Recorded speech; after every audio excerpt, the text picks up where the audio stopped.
very dark man of Nigeria, very dark man. You make people learn the hard way, and I think it's time for you to learn the hardest way. I want to take this opportunity to apologize to all my Nigerian brothers, both the state and the people of Nigeria, for I did not do justice when I was explaining about Nigeria must go, when I did explicitly explain everything that transpired when it comes to Ghana must go. So Nigeria must go. This is what actually happened. When history is being told, it must be told the right way. For we criticize the West for telling our history sadly for not explicitly explaining what transpired. This is what transpired in Nigeria must go. The entire Africa was one. When Kwame Nkrumah became the Prime Minister of Ghana, up to when he became president, he called on everyone who had money to come and invest in Ghana, that Ghana was open to the entire Africa and Ghana was open for business and they should come and invest. Nigerians, wealthy businessmen, were of 90% of the investors who moved to Ghana to invest.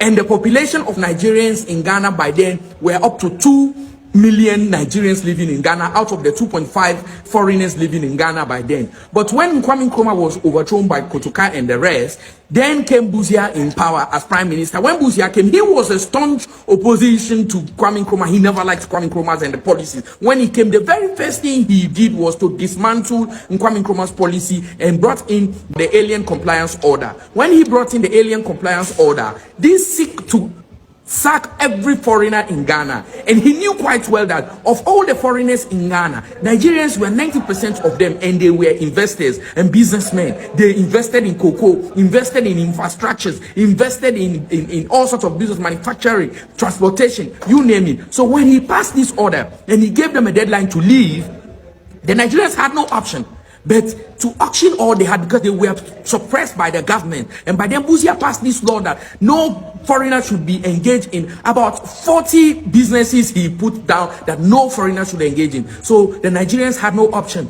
but to leave, and it was a bad time in history. Nigeria had to auction their cars. Nigeria had to auction their houses. Nigeria had to auction their businesses, their farm. Most were not even able to auction their businesses. They left it, and the indigenous Ghanaians took over their businesses, their cocoa farm. They lost their lives in custody, and as a result of this, it affected, traumatized the Nigerians. Just imagine you took huge amount of business and money to invest in Ghana, and even when you are leaving, the hard cash money, the money you were supposed to take, the banks refused to give Nigerians more than £2,000, and these people had hundreds of thousands of pounds in their account in Ghana. The banks refused to give money, and these Nigerians were in huge migration crisis. So as this happened, within that period, they were auctioning things in Ghana. Life was good because Ghanaians were rushing, buying Nigerian product as cheap as possible. Everything came down. The moment a Nigerian left, life became hell for Ghanaians. The crisis Ghana faced, the hardship all the way to that of the farming period of Ghana started when Busia passed this alien compliance law. The effect on Ghana when the Nigerians moved out, cocoa price fell. Okay, and also Ghana lost cocoa production from 50% of global production to 30% because the Nigerians were the one doing cocoa farming. The prices of goods doubled because the Nigerians were the ones who made it possible for the prices to be cheap. And when the Ghanaians were left to do businesses, they wanted to be rich as quick as possible and double the prices. And also transportation became a problem because most of the cars were owned by Nigerians. Nigerians had invested in transportation system, so this was a problem. And loss of jobs because the businesses and factories and cocoa business, the farming, were operated by Nigerians who had employed people. These people had left and jobs were lost. Okay, businesses collapsed. Ghana was in disarray. This was the start of Ghana problem that finally led to Ghana having farming. We would come to that for a latter part. What was the negative effect on Nigeria? Nigerians died. Yes. People who were in detention because the government held lots of Nigerians, and so some of them died in detention. What again? Nigerians lost houses, lost cars, lost businesses, money. The banks could not allow Nigerians to take more than £2,000 from the bank because they didn't want this money to go. And these Nigerians had hundreds of thousands of pounds in their banks in Ghana. So this was a disaster. This was a problem. When the Nigerians returned, some were hoping to see back their loved one, but they had only to be greeted by the news that they had died in Ghana. This was a bad thing. Alien compliance law was what led to Ghana to fall in those periods until in the year 1985, when J.J. Rawlings went to Babangida to renew relations with Nigeria. That was when Ghana and Nigeria saw peace. Within this period, there was nothing like peace. So J.J. Rawlings moved to Babangida to make peace. But even when J.J. Rawlings moved to Nigeria, things were worse. Things were terrible for Ghana. Not until when President Kufuor became president of Ghana, year 2001, Kufuor moved to Nigeria, went to Nigeria, and pleaded to the then president of Nigeria, Obasanjo, in the words of President Kufuor, not me, that Obasanjo is a gift to the African continent. Why did President Kufuor say this? Because when the economy of Ghana was in shambles, Ghana went hippie, meaning there was no money in Ghana. When Ghana was scattered, when the ones you call foreign donors, development partners, America, the Britain, you name it, all countries rejected Ghana. Nobody was there to come to the aid of Ghana. But Nigeria, and President Kufuor ran to Nigeria and laid down to Obasanjo. He didn't feel Obasanjo would help to say that, okay, we'll resume supply of gas to Ghana to supply electricity. When he went, Obasanjo surprised him. Obasanjo did not only ask Kufuor that they should resume gas to supply to Ghana immediately, but also push the payments to almost 4 years back, and also reduce the price for Ghana. And not only that,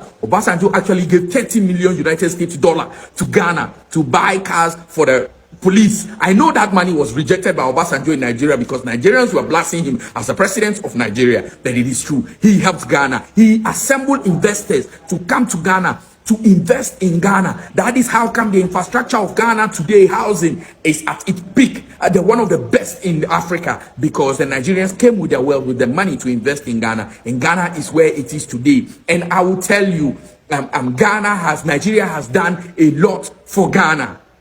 This I know most Nigerians don't know. That is how come President Kufuor, who ended saying that Obasanjo is a gift to Africa, named from 37 roundabouts, 37 to that of Achimota Forest as Obasanjo Highway in Ghana. This is as a result of the tremendous effort and help, aid from the people of Nigeria, from the government of Nigeria to Ghana to help boost Ghana's economy. This is history. We must not shy away from it. There is so much between Nigeria and Ghana. Why we must put asunder our fight. Why we must put asunder blaming one another. Let me tell you, one of the reasons is Nigeria and Ghana started fighting for AU together with Sierra Leone. Sierra Leone brought this fire to Nigeria, brought it to Ghana, boiled Nigerians and Ghanaians, Nkrumah inclusive, the ITA Wallace Johnson and the rest, that you should fight for your independence and let's form Africa Union, which is by then it was Organization of Africa Unity. Nkrumah championed it in Nigeria, but the white man skillfully came to Nigeria and told them, do not allow Ghana to head AU. And they went to Ghana and told them, do not allow Nigeria to head AU. The reason being is they knew these two countries were a powerhouse in Africa. Nigeria had immense wealth, so also is Ghana. If these two countries could blend their wealth together, I'm telling you, there is no way Ghana and Nigeria combined would not be able to give aid to other African countries. Very dark man of Nigeria, very dark man. You make people learn the hard way, and I think it's time for you to learn the hardest way. Very dark man. We saw a video of you. You made a video concerning the current Nigeria must go in Ghana. And for some reason, you've deleted that video from your page. But very dark man, listen. Wait, let me pause you right there. Now, this is one of the reasons why I want to address this video, because since I came to Ghana, I've been seeing different influencers saying a lot of things. But I'm coming. First things first, you say I have deleted my video that I posted about Ghana. I saw this thing. One other influencer from Ghana posted it. She said, "Attention, VDM deletes misleading viral video after Ghana immigration steps in." Well, newsflash, I didn't delete no video from anywhere, right? As you can see, this is my Facebook. The video have over 1.3 million views. This is my Instagram. It have 1.1 million views. This is YouTube. It has 123K. And on TikTok, it was taken down. As you can see, video removed. If you look at it, video removed. Nigeria must go Ghana protest. So some people maybe reported it, or it was brought down for maybe caption violation. I don't delete videos, my brother. I don't fear nobody. I just say my truth, and that is it, you know. But I'll let you continue. Yeah, let me clear that one first. And for some reason, you've deleted that video from your page. But very dark man, listen. If if this is who you are, then I think we all understand why Nigeria is the way Nigeria is today. Very dark man, we still have the video. In the video you made it clearly in there that you've heard Ghanaians are out saying Nigerians should go, and among all the reasons Ghanaians are saying Nigerians should go, there's only one reason which you support, which is the Igbo king, that an Igbo man or somebody cannot come to Ghana and says he wants to build a palace and be an Igbo king. But aside that, when it comes to the issue of fraud, Ghanaians should keep quiet, because when it comes to fraud, Ghanaians and Nigerians are doing fraud together. You even made reference and said that Dada Joe and Hajia for real that were Ghanaians, they were arrested by FBI because of fraud. Very dark man, let me ask you a question. When Dada Joe and Hajia for real was arrested, did you see any Ghanaian coming out to protest or say justice for any of them? Ghana, we don't support fraud. That is one. Secondly, we heard you saying that Ghana's economy is being built by fraud, it's being run by scam money, so we should keep quiet. Very dark man, this country Ghana belongs to the citizen of this country. Very dark man, this country Ghana belongs to the citizen of this country. All right, so Charlie, I've heard you. Now, you see my problem I have with you. You people think everything is banned. I am not here to bant. All what I said in the video are my own truths from my own investigation and my observation, right? It's not a competition. It's not bant. I did not make that video to bant you. And the way you said it is like I am supporting fraud. I don't support fraud. Go back to my video. Go back to my video. I said that your system here encourages that lifestyle. And I gave an example. Do you understand? I give an example. I say your housing here. You people sell houses in Ghana for dollars, with dollars. And your currency is cedis. You even go as far as renting houses here in dollars. That is an encouragement of fraud. How? Renting and selling houses in Ghana with dollars shows that those properties are not to be patronized by Ghanaians earning in cedis. Not just Ghanaian earning in cedis or people earning in cedis. That is an encouragement of fraud. Now, these houses that are being rented in Ghana with dollars, who rents them mostly are all these young boys that are into fraud. Do you understand? You think these houses they sell here in Ghana is for dollars? You think it's for you and the average Ghanaian to buy? I am not insulting you. I'm not fighting. If you want to do your band, do your band. Bro, I'm just saying based on observation and my own investigation. That is an act of being fraudulent. So if your country supports it, that means they might be benefiting from it. Brother, I know they follow you. The Ghanaian influencers insulting me left, right, and center. Bro, I am not doing all that with you. Do you understand? I am not doing all that with you. Please, don't even that I said this, bro. Now talking about the Igbo king, I did an interview with him yesterday. Do you understand? He clearly said that he is not an Igbo king. That's not a king. That is just the Eze of Igbos. That the Igbos here, if they have a problem, they run to him. And from his own office, they have been able to solve a lot of problems that have to do with Igbos, Nigerians, and Ghana. Now, you people, before I came to Ghana to do that interview in that market, you people were posting and pushing a propaganda, a narrative, a one-sided news. You said the reason why, all these things is happening in Ghana is because Nigerians are doing fraud and prostitution and all. And I said, no, it's not possible. They are all guilty of it. It's as simple as ABCD.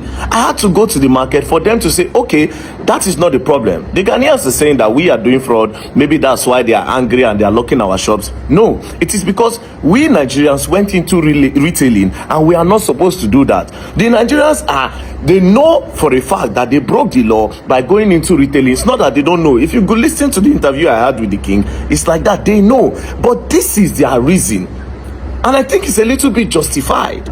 They said that yes, the law said they can be suppliers. They will supply to Ghanaians. Ghanaians will be in retailing. But anytime most times, not every time, most times, when they supply these Ghanaians that are into retailing, the Ghanaians sell and don't return the money back to them. It became a very big problem. So all of them decided that, you know what, let us just go into the business proper. Do you understand? But you people didn't post all this news. You didn't talk about it this way.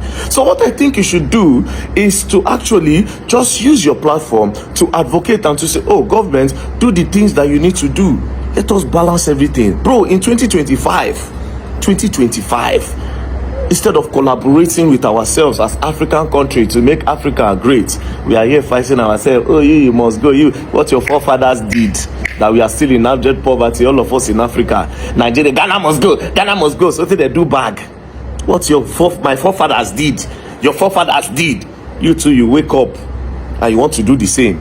In an era where we are at advantage, we have social media, which is an advantage. Today, I can talk to Sako there in your country through social media. So from social media we met.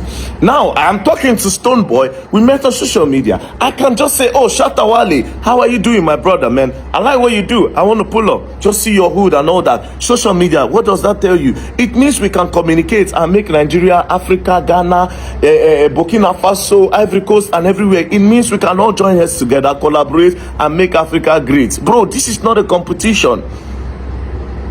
I said what I said. What I even said is exposing fraud. I am even exposing more fraud.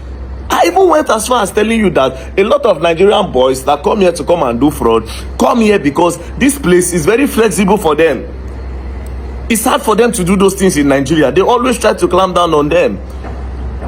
Bro, where is the part where I came and I supported anything, fam? I beg, I don't get that power to the followed. Bounce is different. Remember when we were bouncing Ghanaian jollof, Nigerian jollof? I came to Ghana, I carry on a jollof, I even pour water inside. I chop, I say no, just for the bounce, bro. And even that one said, one of my Ghanaian close friends said, oh, that she wasn't happy with that. I said, oh, sorry. Bro, I ain't got that time, bro. Bouncing, do that. Social media, you people, I've never, for the first time, I'm seeing a lot of Ghanaian influencers talking about something. I didn't know that a lot of them, they even have a lot of influencers. I know quite some amount of people, but I didn't know they were this much.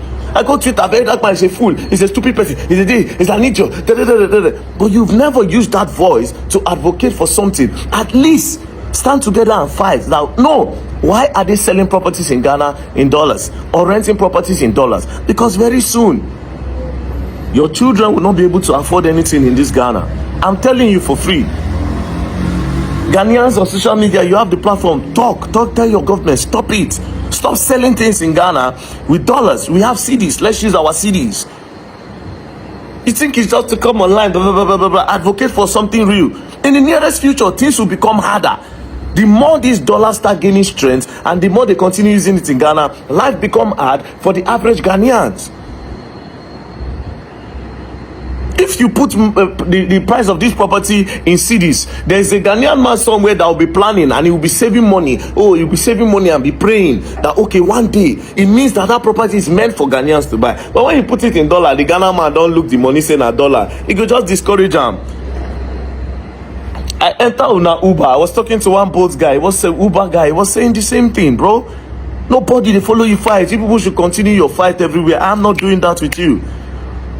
Ghana are my brothers, because if I walk sometime in Nigeria, I go see a lot of Ghanaians. I don't even know say they're Ghanaians. See them in Nigeria. When we start to talk, now that time I go know.